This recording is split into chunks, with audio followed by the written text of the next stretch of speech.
Hi, everybody, and welcome to the Jess and Scott and You show. We were having so much fun in the green room. I think it was one of the most diverse conversations that I've had in a long time. So we talked about so many things in such a little amount of time. And one of the things that I'm really excited about tonight is thinking about how entrepreneurship really is a lifestyle. And here's this little book that I have. Some of you may remember it, The Carrot Seed. I am not going to read the book to you. If you don't have this, you should get this and keep this in your bookshelf. The gist of it is that this little boy plants a carrot seed, and everybody tells him, no, that carrot's not going to come up. No, that carrot's everybody, family, friends, you name it. He just waters that carrot seed, and he pulls the seeds from that, or pull the weeds around that carrot seed, and finally, it just pops up out of the ground, and he has a carrot. And the end of the story is, and a carrot came up, just as the little boy had known it would. And the idea is, how do we think about ourselves in that way? And we have this idea, and we decide to become entrepreneurs and have our own business or start a business and employ others. Whatever drives us toward this idea of being a business owner, we have something in mind. And there are things that we have to cultivate and change and cherish and protect so that our dreams can come to fruition the way that they want. So that's my opening for tonight, and I hope if you haven't read the book that you do take a chance to own it, even if you don't have any kids. It's a good one to have. And let's go straight to the open. Thanks, Scott.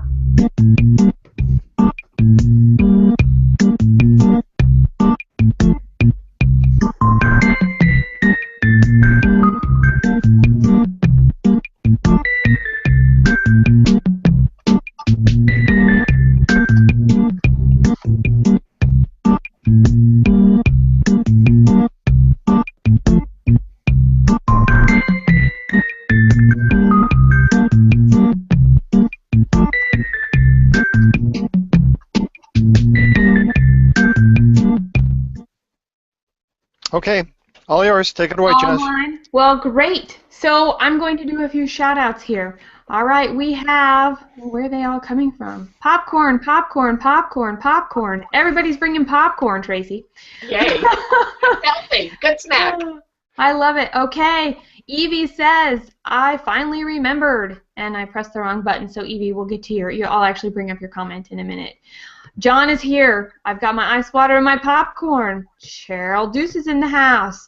And Crystal is here. It's great to see you. Welcome. Yay.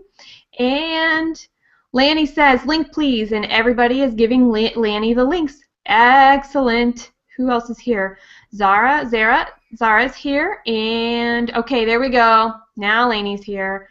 And everybody's saying hello. Cheryl, Mark, Debbie Davis is in the house. And Daniel L. Davis. Now, somebody told me this was Johnny. Okay, Mr. Dual Personality. I need to learn about that at some point in time. I'm glad to be in the know. Welcome. So good to see you tonight. Lily is in the house. Thank you for being here. That's so fantastic. And here we go, Evie. I did start with yours. She finally remembered. Well, welcome. We're glad you remembered. And Scott, how has your day been? It's been a little bit... it's been fine. I worked way late last night, so I got up a little late this morning, and have been working, just plugging away. Looking forward to tonight, and am front and center. So this is gonna be the highlight of my day.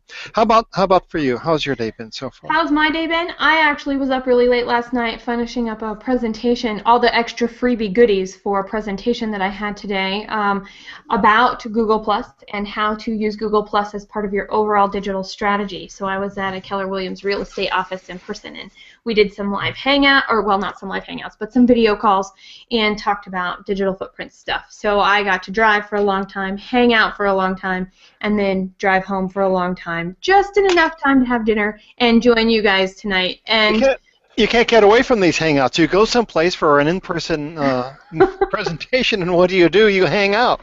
Exactly. I know. Well, and it's really interesting to think about the collaboration and what it can do. I was trying to describe how cool it is to be at your house in the evening and not have to run out in your car to drive to your client's house to just have talk about something that's important to talk about in person that we can just get on. And so I just pinged Are you around? Let's do a quick chat. By the way, I'm in a room full of people. And that's the way it went. Well, here, I want to take a minute, okay, to say hello to Carrie. Welcome, Carrie. Sheila's here. Excellent. Well, glad to have you. We have a full house tonight. This is fantastic. I want to introduce Tracy to you. Now, Tracy, I first met through the community, those 4 girls. And now I am proud and excited to be one of the co-hosts on the show with Tracy on occasion. So, and not to mention, every time I watch her show, I learn something new and I get really excited. So it's that amateur biohacker in me that gets really excited about a lot of what Tracy does. And so let me just describe Tracy to you from her profile. She says she's living life on her terms with support from spirit. Creating a way of life that supports a healthy mind, body, and spirit while helping others along the way, shaping a healthy planet through collaboration is what Tracy's all about. Tracy created the Healthy You community so that members can have a respectful resource to explore all things along our path to a healthy mind, body, spirit, and planet, ranging from art to zucchini. She also wants to share her passions and interests with like minds. So, Tracy, you're an amateur biohacker too? Yeah, absolutely. Absolutely. I want to meet as many people as I can that think like me, which, you know, I'm so happy for G+, because there's a lot of people out there that think like me. And it's fun to find them and have conversation and start movements, #sustainable_change. And another one starting with a month-long of gratitude. It's just so amazing to be able to find everything you need and everybody you want to talk to and create this global network of like minds. It's fantastic. It's cool. So cool. And without this, I would have never met you. And even though Scott's in the same city as me, I probably would have never met Scott. So I am very grateful for the idea of what Hangouts and the internet in general can do for us. Mm-hmm.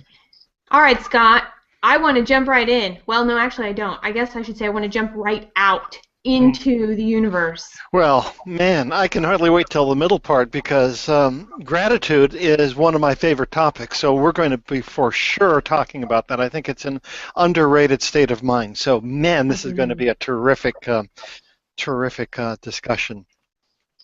So, you know, they say that we are in a transformative age right now, and David Amerlin had talked about the Industrial Revolution being kind of an aberration, that, you know, it's something that we've dipped into, but that really the normal state is something that was pre-Industrial Revolution, and we might be returning to that. And in the 21st century, well, to kind of make the point that we are out of the Industrial Revolution and never go back to it, labor unions were really appropriate in the Industrial Revolution because you needed to have a counterbalance, didn't you, to, you know, big corporations and those sorts of things. But nobody says that we're going to be returning to the days of the labor movement, and if not that, then what? And in the 21st century, you've got baby boomers who are retiring into becoming entrepreneurs and solopreneurs in small businesses, and you've got college people who are graduating. They can't find jobs necessarily right now, a lot of them, and they're making those choices, and women are kind of fed up with the system as they've found it, and they're saying, well, we're going to do it on our own. A lot of them are just picking up and doing things on their own. So a lot of what the Jess Plus Scott Plus You show is about are about solopreneurs, entrepreneurs, and small businesses. And when Jess first said that we're going to be doing a lifestyle program, as is this one, I didn't quite think about it. You know, I couldn't quite understand it, because what does that have to do with entrepreneurs and so forth? Well, you know, there is maybe an appropriate lifestyle that goes along with being independent and for yourself. And is it something that we look to for guidance from the, you know, Industrial Revolution, the 1950s, 60s, 80s, that sort of thing? Or is it something else? And if it's something else, what is it? So we've got social norms, right? And are we happy with the social norms that we have? And if not, what are the optimum norms that we can adopt? And what's the difference between the social norms and optimum norms, and as individuals, can we do it? And or are we optimistic that even society can do that? And if so, how? Um, can you? Sorry, Scott. I'm trying to. No pressure, Jess, right? I was going to say, how many questions are you going to fit into 30 seconds? I know. I'm writing them down as fast as I can go. I've got. Well, you told me to set the stage. And I guess I feel like I've got an obligation to go over the top. So that was my. And, I didn't mean to laugh in that way. I was. Oh yes, you did. No, actually, I did it because I was like, I can't remember the first question. We're not supposed to remember it. This is rallying the troops. I'm trying to be inspirational. Oh, I thought you actually wanted us to talk about all that. Okay. Keep going. Don't let me stop you now. Let's go. Inspiration. Well, no, that's just it. This is the landscape that finally it made sense to me. Oh, okay, this has everything to do with entrepreneurs, because it's not just, whether or not you're working from home or not. There are those who are in this new movement who have a compatible lifestyle that includes something that is with the environment, that is with food, healthcare. There's obesity that is a product of the Industrial Revolution, I think, because people would sit on, couch potatoes and sugar and fats and processed food and whatnot. So here we are. We're in a transformative age, and what does that mean? Well, I don't know what it means. Maybe, Jess, you've got a clue, but we sure do know that Tracy has a clue, and I'm looking forward to finding out what she has to say. Oh, yay, it's my turn? I absolutely feel not only that we're in a transformational age, but that we are seeking a transformational age. If we are stuck in our rut and don't or can't find the hope that we're looking for, careers were just, you talk back in the Industrial Revolution, our parents went to college or didn't go to college, but they knew they had some security around. I'm going to work for 40 years. I'm going to be taken care of after, and I'm going to retire, and I'm going to go to Florida, and I'm going to play golf, and that's going to be my life. And now that middle part, working for somebody or one corporation for 40 years, is not a safety net anymore. It's actually more fearful than safety. There has to be transformation that comes with that.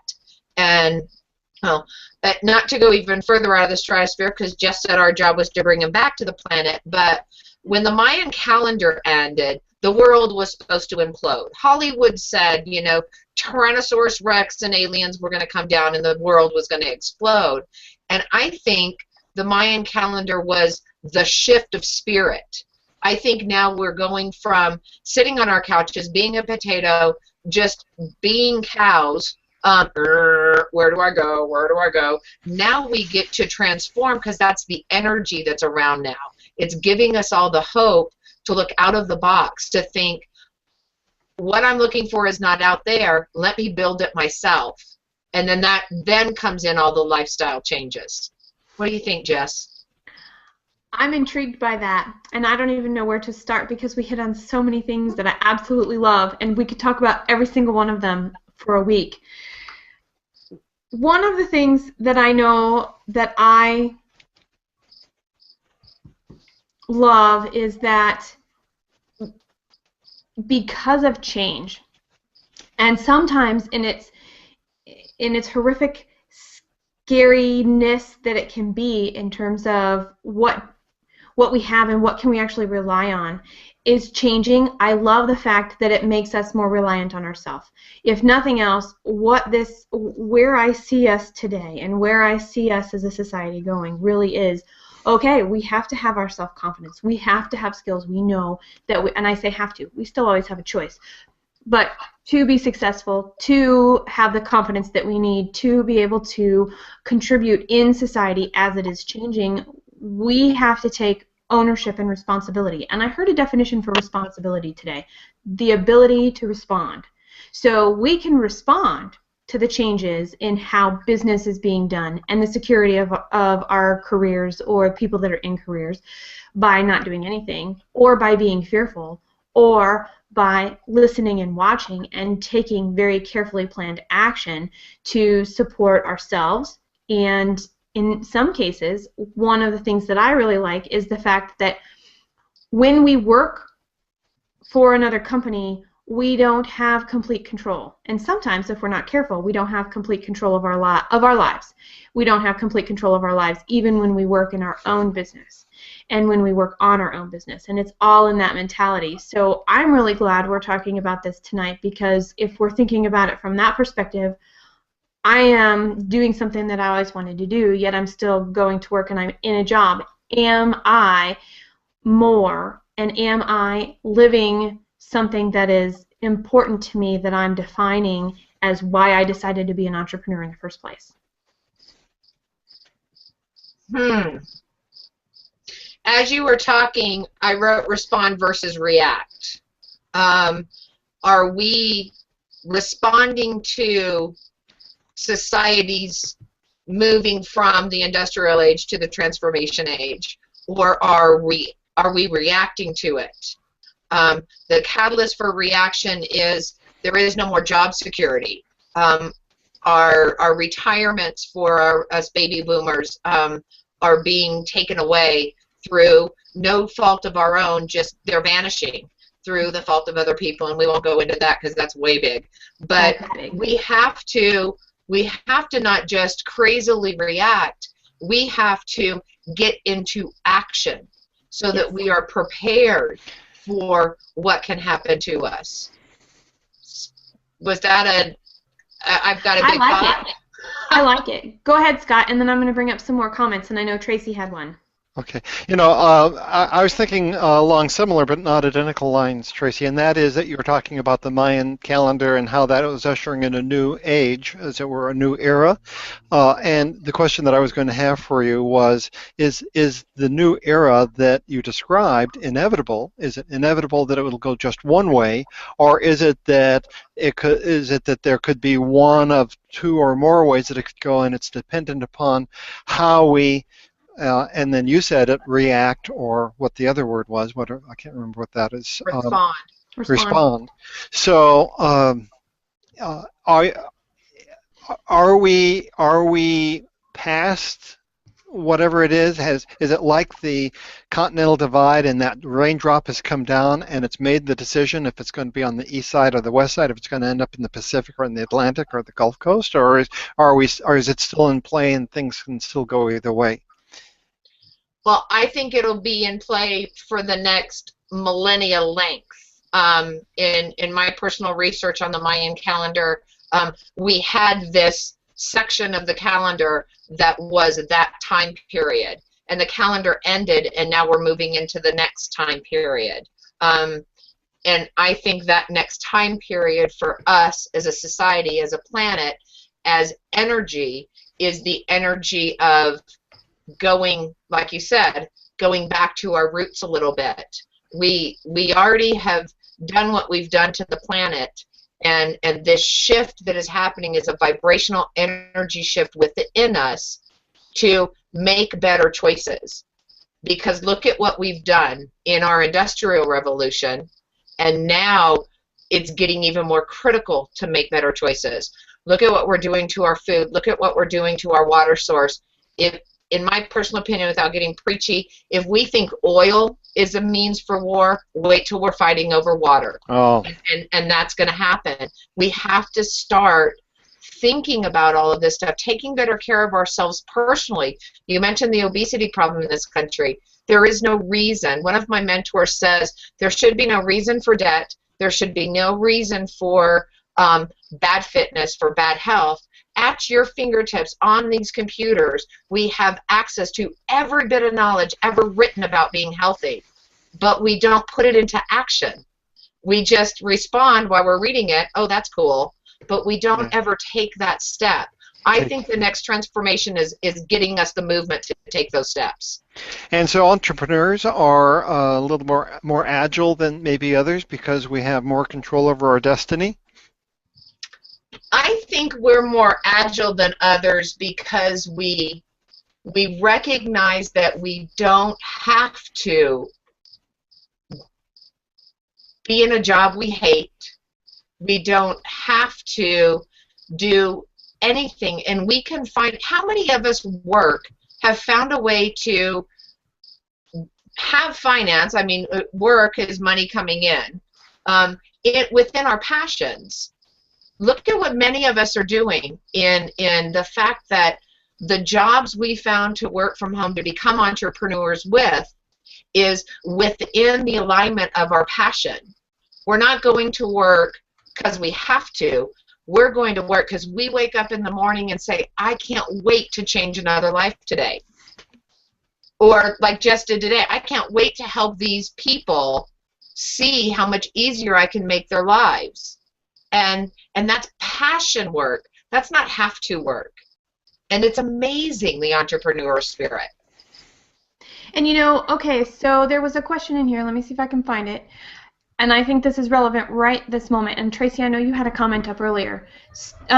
Stephen asks, lifestyle can be independent of entrepreneurism, correct? And I think that's absolutely correct. I mean, we have people here that I know that work at the grocery store because their true passion is rock climbing or hiking or camping or doing some other things. So they are contributing and earning a living and being part of a community, and then they're going off to do their own thing. Whereas there's also the idea of, I have something to give the world, and I'm going to work towards that and figure out how to make that something that I can contribute and earn a living from. So I think they are very independent, even though we were talking about them as probably interchangeable tonight or conditional.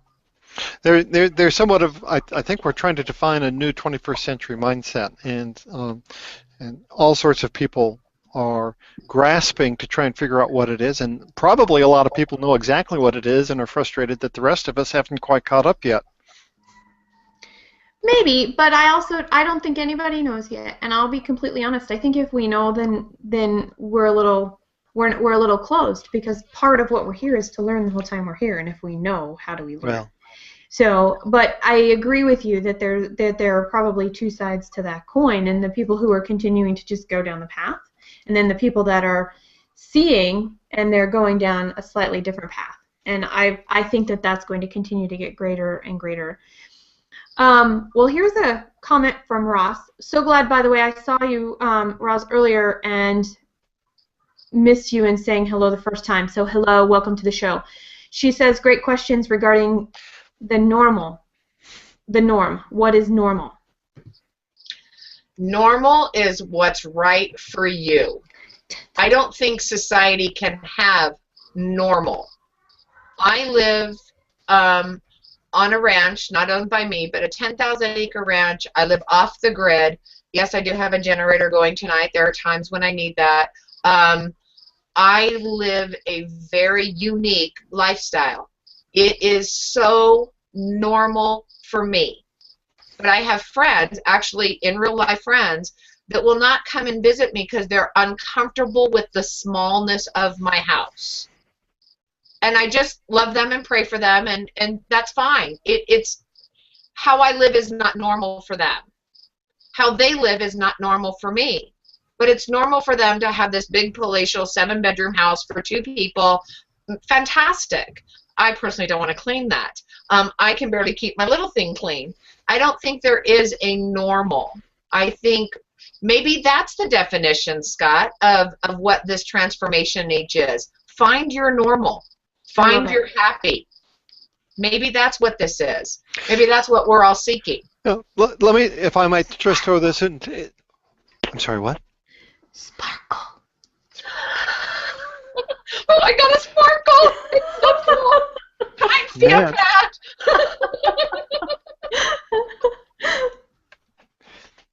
That's great. Sorry, Scott, go ahead. Being awarded the Jess Sparkle. I think we've just started something here. We'll remember that. And this is just a way of conceptualizing things. I worked for a hospital in a small community, and they were talking about social norms and alcoholism in the high school. And the perception was that most of the kids were drinking. Well, they did surveys and found that 36% of the high school students were drinking, and the rest were not. So the social norm was that that the high school students were not drinking and taking drugs and so forth. But the perception was that that was a social norm. And the more that the student population thought that that was the social norm, the more peer pressure there was to conform to that. So the social activism that went on was to encourage the students to look at the statistics and say, if you just look around, 6 out of 10 or 7 out of 10 of your peers are not drinking. That is a social norm, and education ought to bring you around to not feeling that pressure.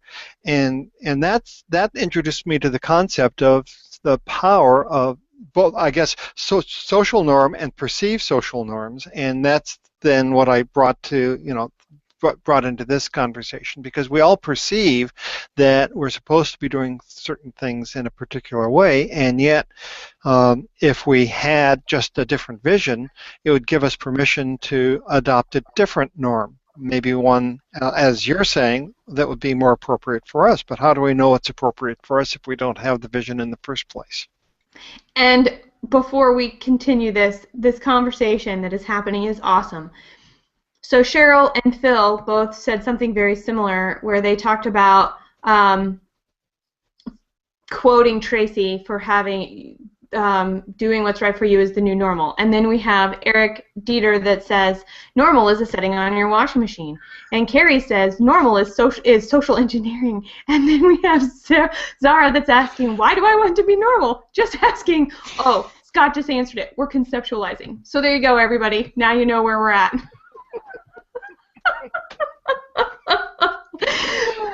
This is a fantastic conversation, because I love the idea of that normal is really unique, and the more we are alike, the less we really have to contribute, and the less we have to really understand why we're here.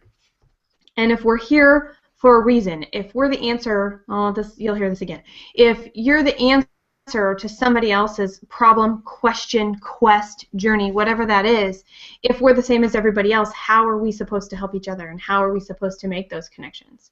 And I think making those changes, whatever they are, if we're talking about lifestyle, if we're talking about thinking, if we're talking about how we look at earning money. I also heard something today about thinking about what we're talking about, as there's the financial piggy bank, but then there's also the an emotional piggy bank, and everything we are talking about normal and some of that stuff revolves around having a very full and tangible, almost in its sense, emotional piggy bank. By the way, that came from one of Dave Asprey's show. I was listening to one of them on happiness, and I apologize I don't have the title, but I am going to be quoting that a lot because it's one of the last things that I read, and I was super excited about it too. So I've got both of those things going for me. One of my favorite things, and it happens to be really, really relevant to this particular conversation. I think entrepreneurs have to have a very stock-full emotional piggy bank, because being an entrepreneur is challenging. It's breaking out of the norm. It is John put up here, thinking outside the box is passé during this most amazing transformation. There is no box. How exciting. And he's exactly spot on. If we were going to be inside a box or thinking outside the box, I happen to be reading The Untethered Soul with my book club. So they talk about this box issue, and when you think inside or outside of the box, that's still a barrier you have to go up and over or around. And he's right, there is the just beyond. Beyond what I'm doing today, beyond what I want to do tomorrow, beyond what my goals and dreams are, dream big and go beyond. But it takes a lot of emotional energy to sustain that belief when society tells you, you can't do this. What are you thinking? You? No, my emotional piggy bank is so full. I get to go check in with my dream board. I get to go check in with my friends, and I get to find like-minded, as we were talking about earlier, and energy and spirit from you guys that say, go for it, girl. You're fine. And that's replenishing my emotional piggy bank.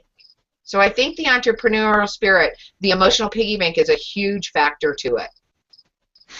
Can we, Jess, would it be okay if we transferred into or segued into gratitude now? Let's. Tracy, can you pick up the ball and run with that, please? Oh, yeah, just cut me off when I get preachy. I love gratitude. There is an author, Sean Acor. He wrote Happiness Advantage. Second book just came out, Beyond Happiness. He was just on Super Soul Sunday with Oprah. He is an amazing man. And one of his kind of 7 steps to choosing happiness is to start in gratitude.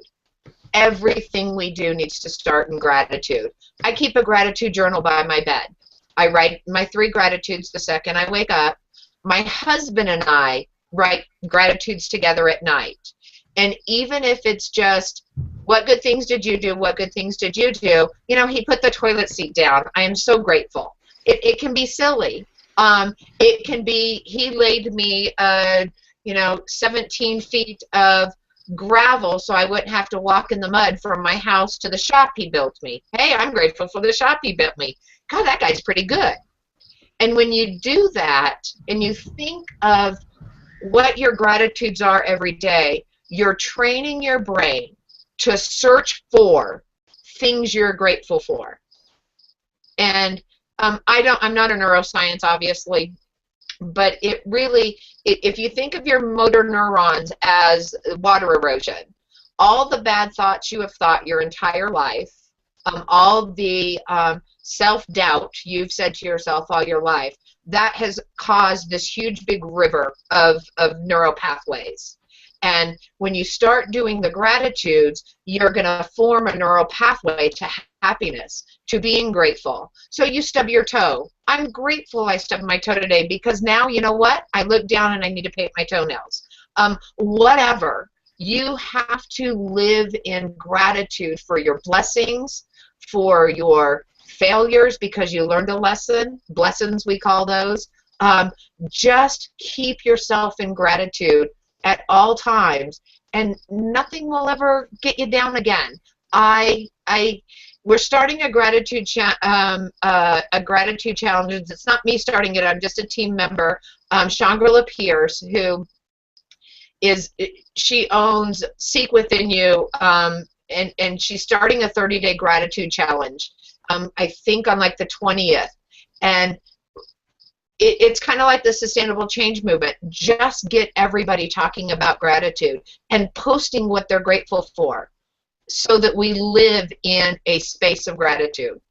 Anyway, like I said, stop me when I preach too much because I just Well, I'll add to that. Get a little charm. I actually have an angel hanging from the rearview mirror of my car because I happen to be in my car. I used to be in it more than I am now, but I still have that. And I have these little guys that I will hang around or put in my pocket. And every time I notice it, I say thank you for something, anything. And it could be, oh, what is that doing in my pocket? Oh, right. And being able to, or then there are some days I'm like, oh, this is the day I'm going to need deep breaths. So my gratitude is all going to be honoring my body. And every time I notice this, I'm going to take a deep breath. And I can do it with a piece of quartz. I do it with this little lucky charm thing.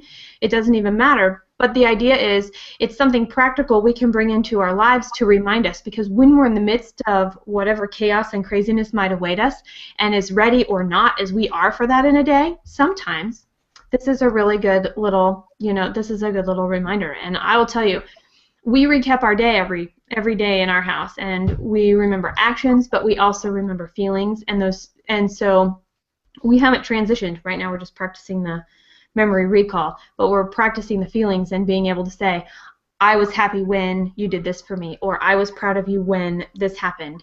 And to be able to receive that, I mean, to hear Carter say something that, it made me happy when you did this, whatever this was, Mama. It's like, wow, he can already articulate gratitude. And how cool is that, that we're practicing that ability in a small way, not as much as we will in the future, but in a small way today while we're doing that. And it starts with us. And if we can't do it, how do we model that not only for our families?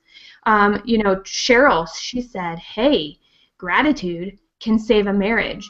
It can also save a business partnership. It can save a friendship. It can save, I have to tell you, the basis for love is really everywhere.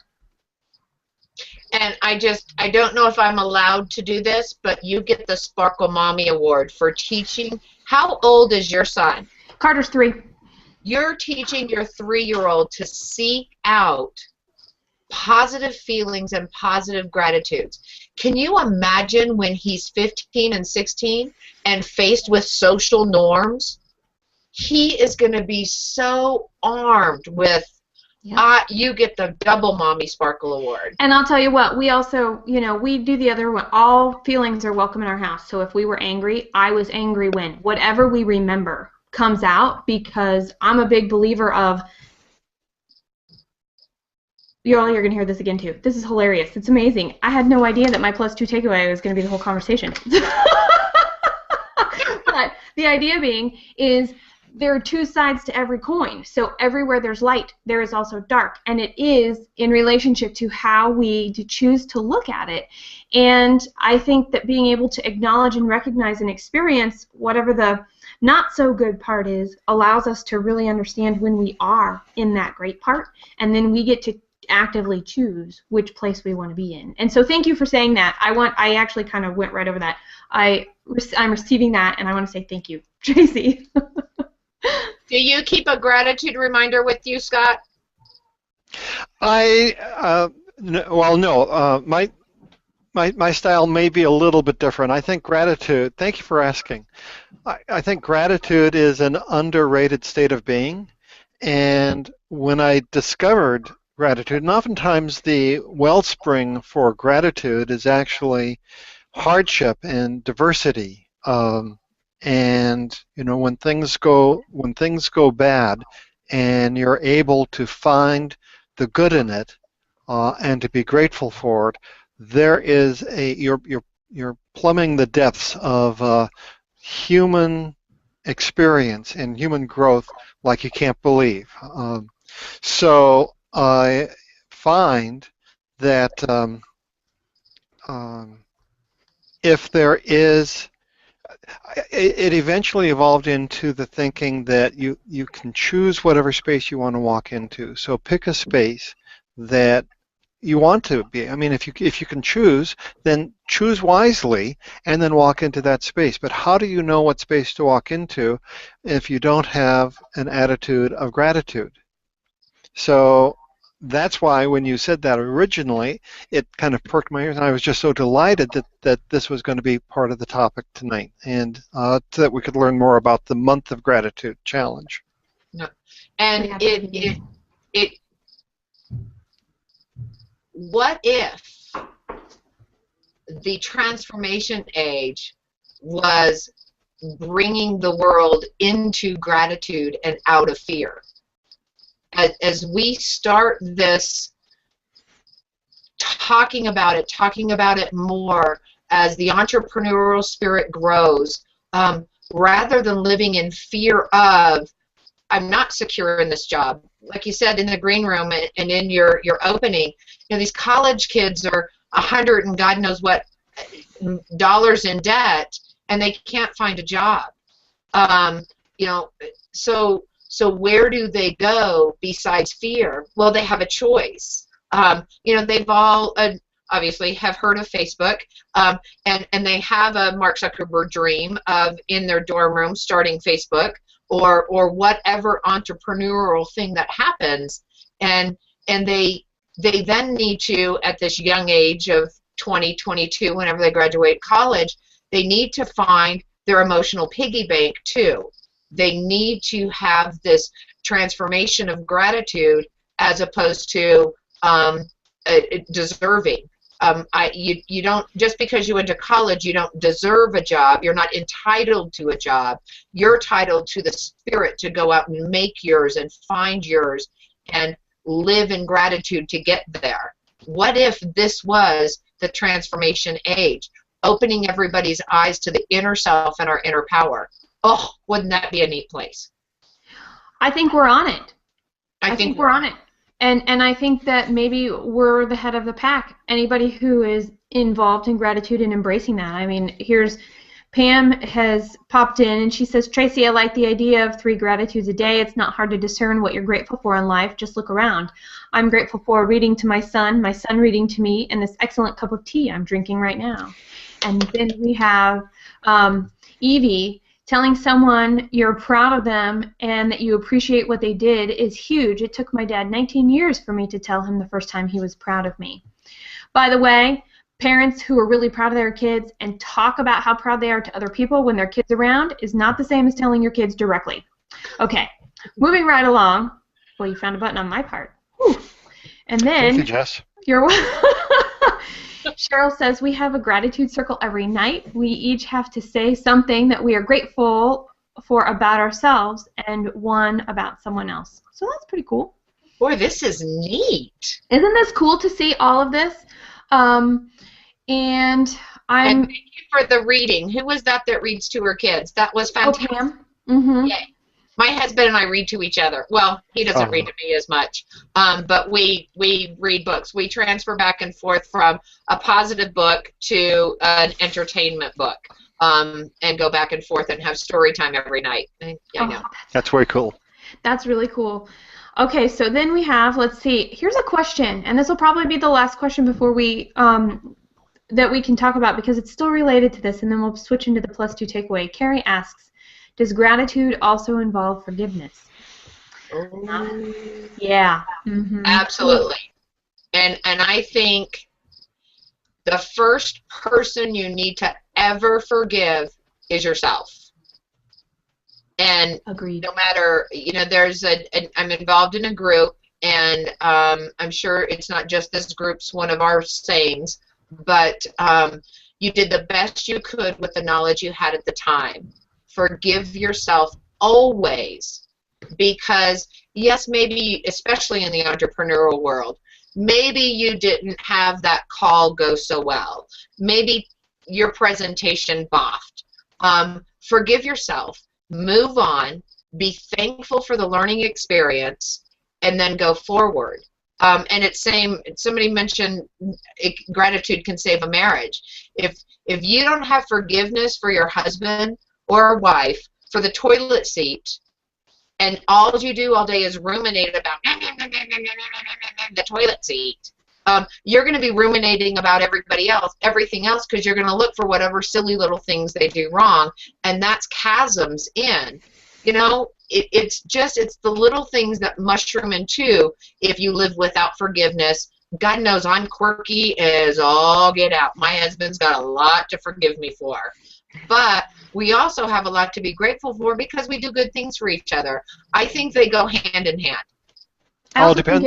Oh, go ahead, Scott. Quickly, all depends on what space you want to create and then step into.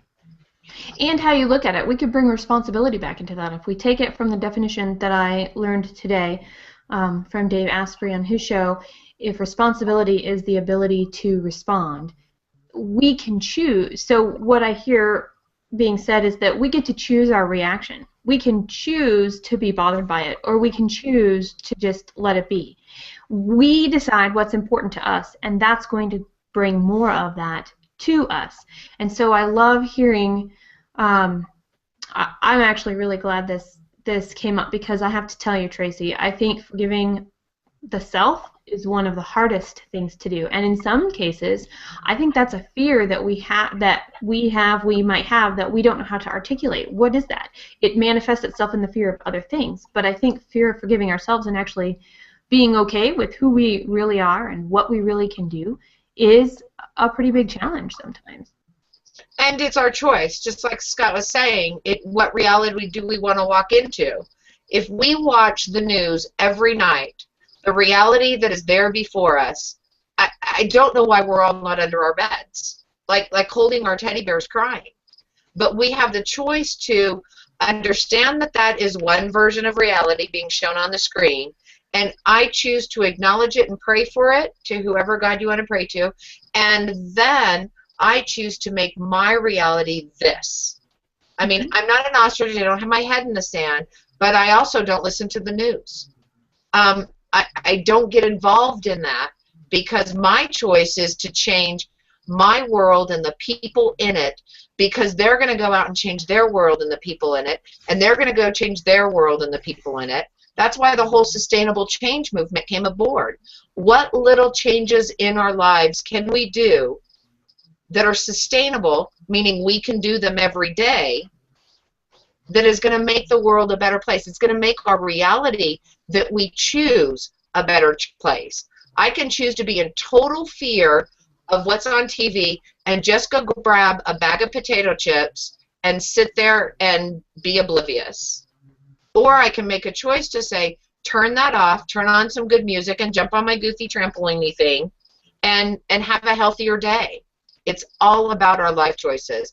I can choose to go to a job I hate, or I can choose to find something that moves my soul and become an entrepreneur about it and find a way to expand. It's all choice.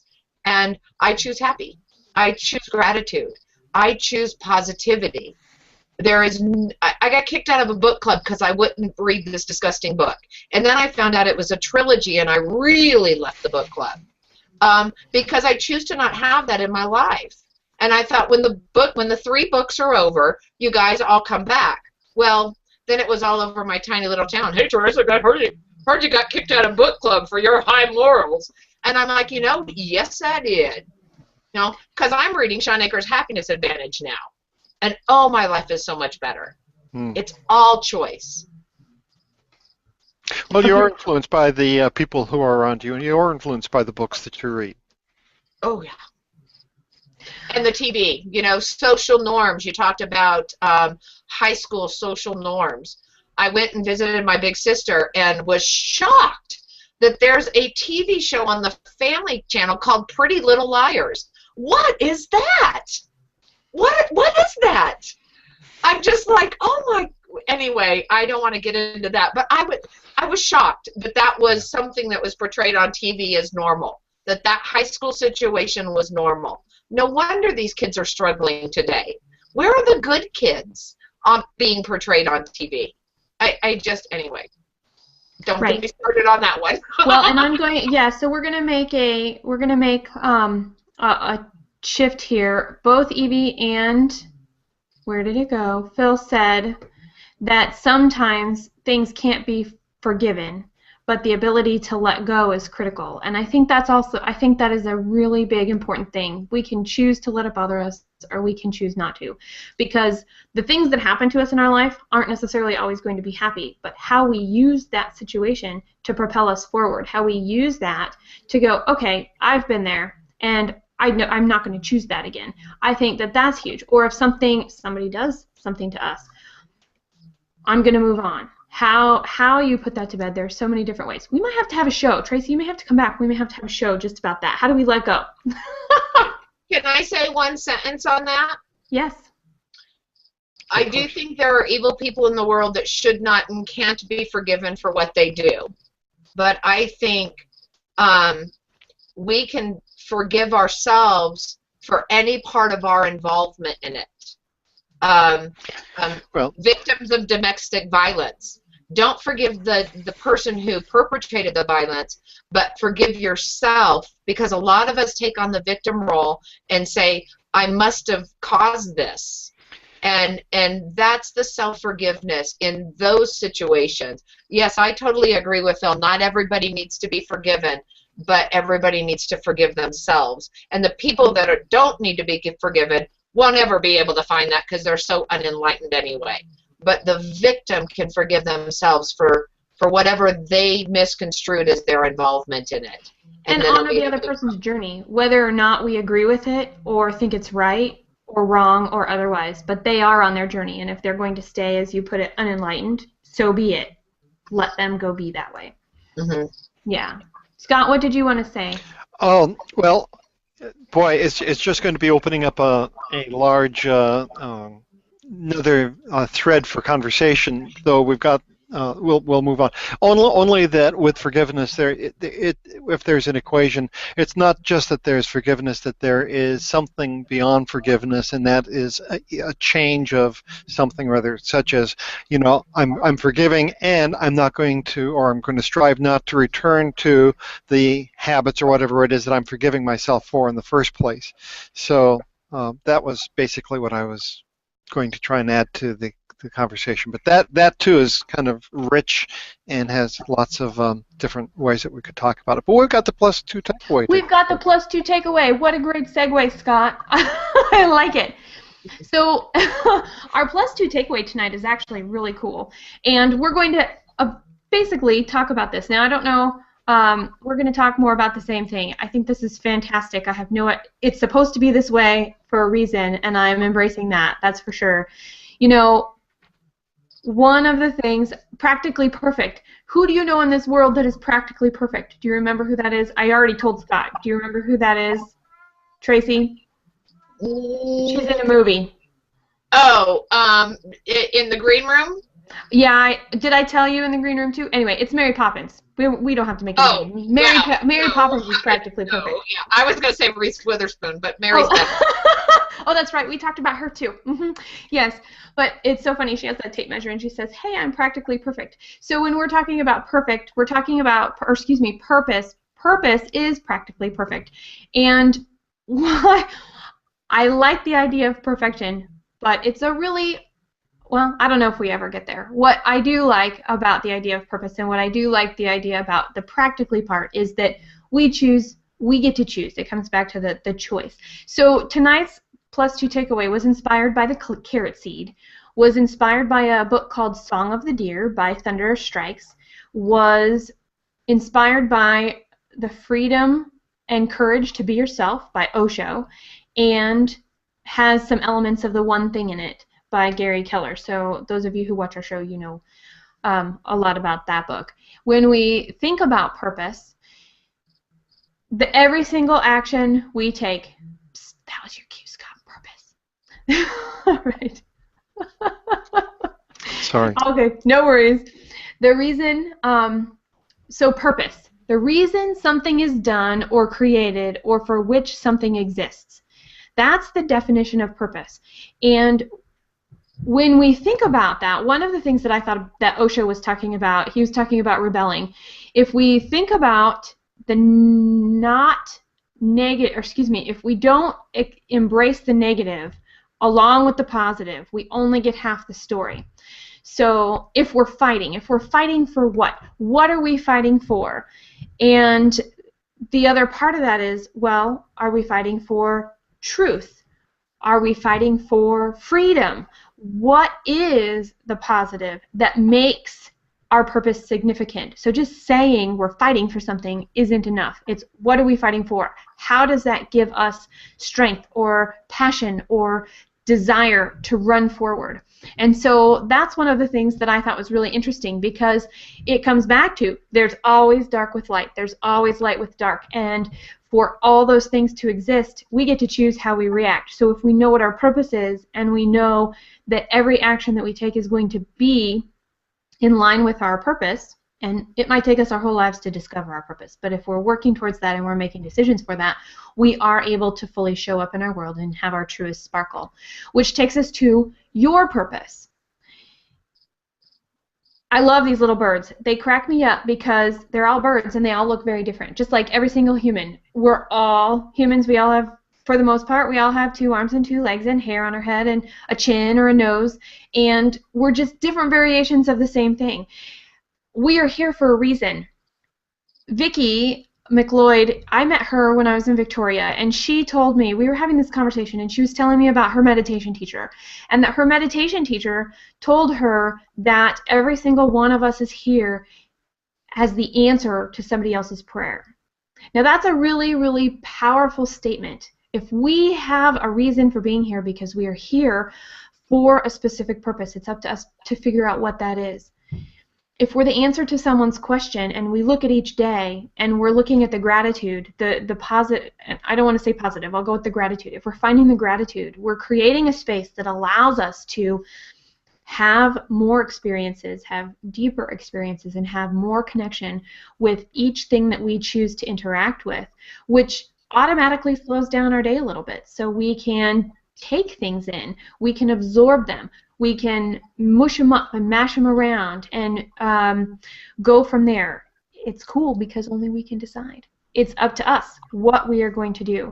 So if we've got our brain and our heart in alignment, then we can go forward regardless of what anybody else says, going past the role, past the stereotypes, and past what other people are thinking, because it's much stronger. If you've got your heart and your brain in alignment, it doesn't matter if people agree with you or not. You might be right, you might be seen as the outsider in the short term, like what Tracy was talking about with her book club, but in the long term, she's stronger for it, and people know what she stands for, and it's easier to get to know her because you know where she stands no matter what society says. And Carrie actually has a very good description of, he broke that down in the comments, so I thought that was really an interesting addition too. Let's go into having purpose. When we think about having purpose, what is our drive, our desire, our passion? In our house, we call it the figurer outerer, the curiosity. What is the curiosity that we have? And if we think about something like Erin Brady. Now, Erin Brady was Miss USA 2013, so she retired her crown last weekend. And the idea that you can step into a role with who you are and be confident in that role and really talk about who you are, what you stand for, and be consistent in that goes a long way. And if we think about it in our business, this word elevator speech, we all kind of cringe. Oh, we don't need the well, we do. We need to be able to articulate what we're doing, why we're doing it, and how we're doing it with confidence, with grace, with a smile on our face, and with the passion or the twinkle in our eye, whichever depends on the topic that you might be describing in your in a short description.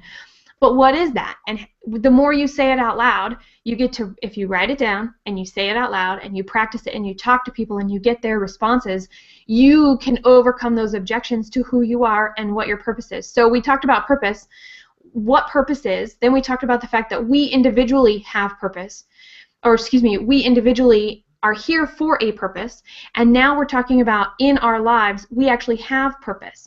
So the purpose that we go out to get, our desire, we want to learn this or we want to be involved in that, is different than our overarching of being a supporter or a helper or a teacher or whatever our bigger theme might be. But it's how we interact in the world around us that gives us the purpose that we have that purpose. And that takes us into the next piece, which is the repurpose. And our life will change. Our life is changing all the time. Every experience we have, every job we take, every path we try out, whether it works or not, whether it's successful or a failure, doesn't matter. Our life is changing. But the purpose, our purpose, each and every single one of us, our own individual purpose, that stays the same. So even the type of having purpose, what we have purpose for might change over time. So we're repurposing ourselves. We're evolving. We're trying on these new things. We're trying out different things to really hone in who we are and how do we show up in this world so that we can give back fully. And that comes right back to you. Y-O-U exclamation mark. The you piece. This journey that we're on, it shapes us, and we can't do it alone.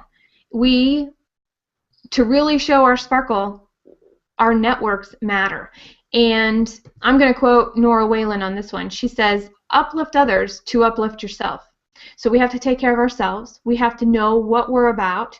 We have to be solid and confident in who we are and what we've got going on so that we can show up for other people. And then when we show up for other people, they see that we are showing up, and we can help elevate them because we are walking our walk. And then we can help them walk their walk, and we can make the correct introductions and rides together. And that takes us to the overview. There's going to be resistance. That's part of a journey. We can choose to have gratitude, but that doesn't mean every day is going to be filled with happiness. We just choose to see the positive and look for what we're grateful for in the experiences and the learning opportunities that we have. So there are different variations. We know who we are and what we're tapping into, and the more we know about ourselves, the more excitement we have for knowing our purpose, what purpose we're going after, what we have purpose, the purpose that we have, and then how we're repurposing each action that we go after, each skill that we go after, each journey that we go down in our lives will allow us to show up and be us when it's the hardest. And typically when it's the hardest is when we and everybody around us needs us to stand up for our purpose, for us and for them at the same time. And that's the end of the Plus 2 takeaway for tonight. Thank you, Jess. Well done. I like the idea of the purpose being a constant even in a sea of variables. Yeah, it's a really neat thing. Okay, I want to go to a couple of closing comments. So as you guys are thinking about the show as a whole, I thought this was cool. We have a new hashtag, Pam, Power of Choice. It's liberating both in business and in life. Thanks, Pam. And Daniel says, love your wisdom. Fear is dominant on so many levels. Let's be gracious and give to each other. Heal the world. And Stephen says, every one of you are weird and sparkle, whatever the heck that is. Oh, yeah. And Phil says, oh, man, you were so awesome for saying all that. We all need to make better choices. I love it. So I'm curious. We could really talk about this. We could talk about this until tomorrow morning, and then go out and take our phones with us and have pancakes and still be talking about this. So how would you guys wrap up what we've talked about? Do you have a takeaway or a final thought for people? Well, I'll start so that Tracy can have the final word, and only that the two themes that seemed to emerge, or two of the themes that seemed to emerge, was that we're in a transformational age and the importance of gratitude. Tracy? What's been coming up for me is the definition of insanity, doing the same thing over and over again and expecting a different result. If we want to have this transformational age, if we want to be a part of it, if we want to shift from being in denial or stuck or whatever, we've got to not do the same thing over and over again. We've got to do something new. We need to make sustainable changes in our lives, counting gratitudes every day. The suggestions going through of families getting together and saying, I'm grateful for myself today, I'm grateful for you today.